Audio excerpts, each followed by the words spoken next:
আপনারা দেখছেন star news টেজেরও কলকাতার একমাত্র নিরপেক্ষ সংবাদ মাধ্যম। সঙ্গে আমি সুকন্যা।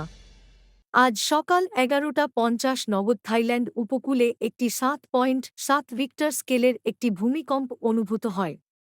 এটির প্রভাব কিছু কলকাতাবাসীও অনুভব করেছেন।